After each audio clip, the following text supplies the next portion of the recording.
وہ اللہ تعالیٰ ہی جو ہے نا نعوذ باللہ کان ہو گیا، اللہ تعالیٰ ہی ہاتھ ہو گیا، نعوذ باللہ، اللہ تعالیٰ پاک ہے ان چیزوں سے نا. اللہ تعالیٰ کی وہ طاقت، اس کا نور جلالت، اس کی قوت، اس کی توجہ، انوارات، فیوزات، برکات، تجلیات، سبحان اللہ، اس ولی کو ڈھانپ لیتے ہیں. سبحان اس ولی کو امام فخر الدین رازی تفسیر کبیر فرماتے ہیں جب وہ نور جلالت اس ولی کے کان کی قوت سماعت بنتا ہے تو وہ اللہ کا دوست اپنے مسند پہ بیٹھ کے، اپنے آستانے پہ بیٹھ کے، اپنے مرکز میں ہوگی، اپنی کٹیا میں ہوگی، اپنی جھونپڑی میں ہوگی، بلکہ اپنی گودڑی میں بیٹھ کے اللہ کا ولی جہاں بیٹھا ہے سامی القریب والبعید، وہ قریب اور دور ہر جگہ سے سن سکتا ہے. سبحان اللہ، ہر جگہ سے. یہ نقطہ سمجھ آیا؟ ہر جگہ سے. یہ بہت سے کنسپٹ کلیئر ہو جاتے ہیں. یہ اللہ کے ولی کی شان ہے. تو رسول اللہ صلی اللہ علیہ وسلم کا مقام کیا ہوگا؟ اعلیٰ حضرت اسی لیے کہہ دیا نا دور و نزدیک سے سننے والے وہ کان لعل کرامت پہ لاکھوں سلام. بے شک. رب کے ولی کا مقام یہ ہے کہ سامی القریب والبعید. میں نے بالکل ایک ریفرنس تفسیر کوٹ کی ہے، تفسیر کبیر کا حوالہ اس لیے دیا ہے کہ بعد ہی پیچھے کوئی نہ رہے. سامی القریب والبعید میرا خیال ہے سارے وہ کنسپٹ اور وہ جو کنفیوژن لوگ پھیلاتے ہیں، یار یہ کیسے سنتا ہے اور وہ کیسے سنتا ہے، یہ کیسے مدد کرتا ہے، یہ دستگیری کیسے کرتا ہے، ساری بات یہاں لو گئی. سامی القریب والبعید جب وہ نسبت والا، چاہت والا، ارادت والا، مرید والا اپنی نسبت میں مگن ہو کے اپنے لڑی کو جب ہلاتا ہے، پکڑتا ہے اور پکارتا ہے، اس پکار کو سنا جاتا ہے، پکار کی جواب بھی دیا جاتا ہے. سبحان اللہ. علماء نے یہ مثال دی کہ آپ بیعت ہیں نا، آپ نے اپنے شیخ کا ہاتھ پکڑا ہے اور آگے وہ چین اوپر تک رسول اللہ صلی اللہ علیہ وسلم بارگاہ تک جاتی ہے، وہاں سے اللہ کی بارگاہ آپ زنجیر کے آخری کنگرے کو نائے پوری زنجیر ہی لگی.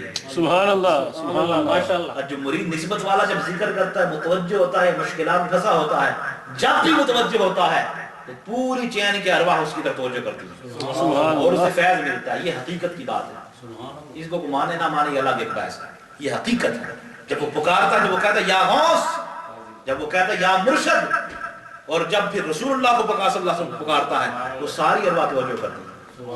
اس کو برکتیں ملتی ہیں، اس کو فیض ملتا ہے، اس کو نور ملتا ہے. اس لیے ہم کہتے ہیں کہ وارثوں والا انسان کو ہونا چاہیے، لاوارث نہیں ہونا چاہیے. فرمایا فَإِذَا سَارَ ذَلِكَ النُّورُ بَصَرًا لَهُ وَالْقَرِيبَ وَالْبَعِيدَ. جب یہ نور جلالت اس اللہ کے ولی کی آنکھ کی دیکھنے کی قوت بنتا ہے تو اللہ کا ولی قریب سے بھی دیکھتا ہے، دور سے بھی دیکھتا ہے. سبحان اللہ، سبحان اللہ. القریب والبعید. یہ مسئلہ حل ہو گیا نا. شہنشاہ بغداد کیسے دیکھتے ہیں، خواجہ اجمیر کیسے دیکھتے ہیں، سید حجویر کیسے دیکھتے ہیں، شیخ سہرورد کیسے دیکھتے ہیں، شاہ نقشبند کیسے دیکھتے ہیں، مرشد کامل کیسے دیکھتے ہیں، مرد بحق کیسے دیکھتے ہیں، مرد درویش کیسے دیکھتے ہیں، اللہ کے ولی کیسے دیکھتے ہیں. یہ مسئلہ حل ہو گیا. وہ القریب والبعید. بھائی وہاں دیکھنے کا کوئی مسئلہ نہیں ہے. سارے پردے ہٹ جاتے ہیں، حجابات ہٹ جاتے ہیں، ساری دوریاں ختم ہو جاتی ہیں. قرب ہی قرب ہوتا ہے، وصال ہی وصال ہوتا ہے. وہ جب چاہیں، جہاں چاہیں وہ دیکھ بھی سکتے ہیں، سن بھی سکتے ہیں. وَإِذَا سَارَ ذَلِكَ النُّورُ يَدًا لَهُ قَدَرَ عَلَى التصرف فِي الصَّعْبِ وَالسَّهْلِ وَالْقَرِيبِ وَالْبَعِيدِ. یہ نقطہ غور سنیے. فرمایا جب اللہ کے ولی کے ہاتھ کی قوت، اللہ تعالیٰ کی طاقت اور جلوہ گر ہوتی ہے تو وہ اللہ کا ولی کیا کرتا ہے؟ وہ اس بات، یہ پاور اس کو مل جاتی ہے، اختیار مل جاتا ہے، اقتدار مل جاتا ہے کہ وہ تصرف کر سکتا ہے، اپنی پاورز کو یوٹیلائز کر سکتا ہے، تصرف کر سکتا ہے. فی الصعب والسہل. مشکل حالات میں، آسانی کے حالات میں، ہر حال میں اپنے مریدوں پر تصرف کر سکتا ہے. والقریب والبعید. قریب و بعید اس کے لیے برابر ہے. وہ تصرف، اس کو اللہ تعالیٰ تصرف دیتا ہے، اختیار دیتا ہے، طاقت دیتا ہے. یہ طاقت کس نے دی؟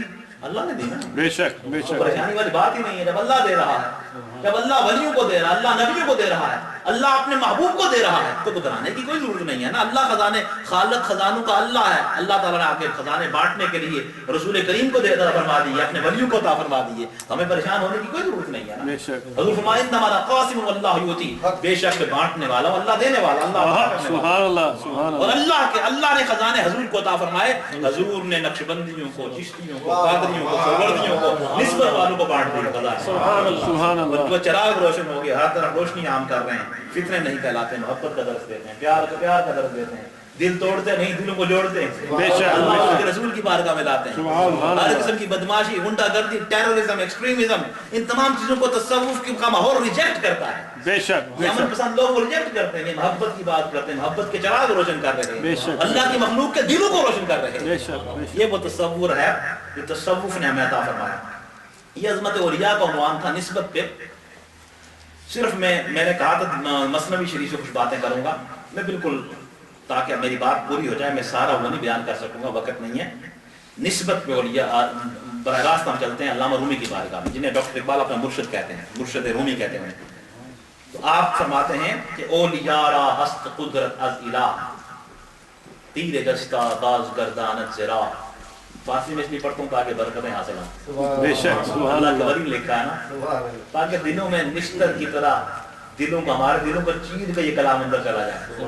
سبحان اللہ۔ دیکھیں نا بڑی بڑی تقریریں کرتے ہیں ہم، اثر نہیں ہوتا۔ اللہ کے ولی کی بات کرتے ہیں، دل ایسے پکڑا جاتا ہے۔ یہ کیا اس میں ہے؟ یہ اللہ نے فرمایا نا اتقوا، میں کسی کی تنقید نہیں کرتا، میں اپنی بات کرتا ہوں، ہم اپنا راجہ راضی کر رہے ہیں۔ اتقوا العالم الجاہل، فرمایا کہ جاہل عالم سے بچو۔ قیل من العالم الجاہل یا رسول اللہ، حضور جاہل عالم کون ہے؟ فرمایا العالم باللسان والجاہل بالقلب، جو زبان کا تو عالم ہو لیکن دل کا جاہل ہے۔ دل میں خوب اندھیرا اور بڑی لمبی لمبی باتیں ہم کرتے ہیں لوگوں کو، بات نہیں بنتی ہے نا۔ بات بنتی ہے کب؟ جب نسبت ہو انسان کی۔ فرمایا اولیاء را ہست قدرت از الہ، تیر جستا باز گردان زلا۔ اللہ کے ولیوں کو اللہ کی بارگاہ سے قدرت طاقت ملتی ہے کہ اللہ کا ولی کمان سے نکلے ہوئے تیر کو واپس لا سکتا ہے۔ آپ کی توجہ ہے؟ کمان سے نکلے ہوئے تیر کو اللہ کا ولی واپس لا سکتا ہے۔ یک زمانہ صحبت باولیاء، بہتر از 100 سال اطاعت میرے یا۔ سبحان اللہ۔ اللہ کے ولی کے پاس ایک لمحہ کے لیے آ کے بیٹھ جانا اپنی 100 سالہ بغیر ریاکاری کی عبادت سے بہتر ہے۔ سبحان اللہ، سبحان اللہ۔ بہتر از 100 سال اطاعت بے ریا۔ شاید کو ماتیت زدہ ذہن کو یہ کیسے ممکن ہے؟ اس کا جواب دیا ہے قاضی ثناء اللہ پانی پتی رحمۃ اللہ علیہ ارشاد الطالبین میں۔ فرماتے ہیں جب بندہ خود مانگتا ہے نا بیٹھ کے مصلا بچھا کے، اللہ اس کا اپنی شکل اور برتن دیکھ کے بانٹ دیتا ہے اسے۔ جب کسی ولی کے لڑ لگ کے جا کے مانگتا ہے، اللہ تعالیٰ گناہگار کو نہیں دیکھتا، اپنے محبوب ولی کو دیکھ کے سب کو بتا جاتا ہے۔ پیر کامل صورت ذل الہ، یعنی دیدے پیر دیدے کبریا۔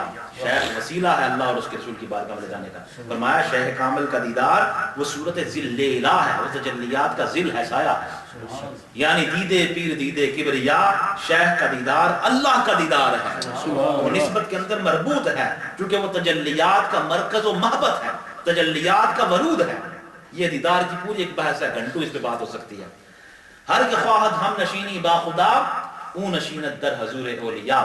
جو بندہ یہ چاہتا ہے کہ وہ اللہ کے قریب جا کے بیٹھ جائے، اس کو اللہ کے ولیوں کے پاس بیٹھنا چاہیے، اسے اللہ کے ولیوں کے پاس بیٹھنے کی عادت ڈالنی چاہیے۔ جب اس کو عادت پڑ جائے گی اللہ کے ولی کے پاس بیٹھنے کی، ایک دن وہ آئے گا اللہ اپنے پاس بلا لے گا، وصال و قرب عطا فرما دے گا۔ اسی لیے کسی نے کہا نا گرد مستاں گرد، گر میں کم رسد بوئے رسد، بوئے او گر کم رسد رویت ایشاں پسست۔ ان مستوں کے ہاں جو معرفت کا جام پی کے مست ہیں اللہ کی بارگاہ میں، رسول اللہ کی بارگاہ صلی اللہ علیہ وسلم، ان کے ہاں آیا جایا کرو، ان کے پاس آیا جایا کرو۔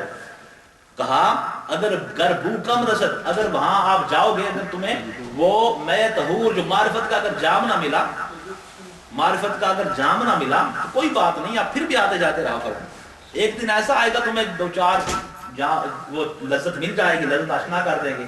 اگر نہ بھی ملا گھبرانے کی بات نہیں ہے، آپ کو اس حقیقی جو شراب طہور ہے اس کی بو تو آئے گی، آپ کے حصے شامہ کو معطر کر دے گی۔ اگر وہی مل گئی تو بڑی بات ہے، اگر یہ بھی نہ ملی تو کہا رویت ایشاں بسست، ان کے چہرے کو دیکھنا ہی کافی ہے۔ علامہ رومی کہتے ہیں ہیچ چیزیں خود بخود چیزیں نہ شد، ہیچ آہن خود بخود تیغے نہ شد۔ فرماتے ہیں کوئی چیز خود بخود چیز نہیں بن سکتی، کوئی لوہا خود بخود تلوار نہیں بن سکتا۔ پڑا پڑا لوہا اس کو آپ کے تلوار بن جائے گا؟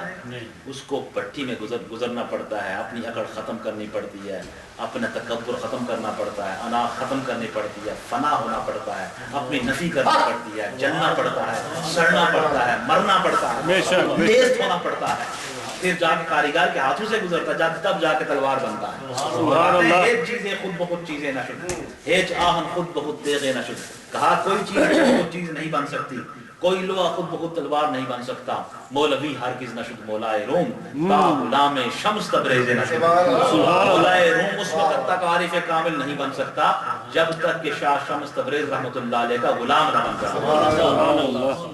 دوستو بہت خوبصورت نسبت میں میرے پاس علامہ رومی کے مثنوی شریف کی دیگر اشعار بھی تھے، وقت اس میں ختم ہو گیا، ہم نے جو کہا اللہ تعالیٰ قبول فرمائے۔ یہ پیغام ہے، اللہ تعالیٰ اس حقیقت کی طرف ہمیں یہ توفیق بخشے۔ میں سمجھتا ہوں کہ یہ بہت ہی یہ جو ہمارا سیشن اس وقت میں سمجھتا ہوں کہ انتہائی فیض و برکت کے ماشاءاللہ انشاءاللہ، اور اللہ تعالیٰ چشمہ فیض کو جاری و ساری فرمائے۔ آمین۔ ابھی اذان کے بعد نماز ہوگی، نماز کے بعد ذکر بالجار اور دعا، ماشاءاللہ ذکر کریں گے انشاءاللہ، دعا کریں گے، پھر وما علیہ الا البلاغ۔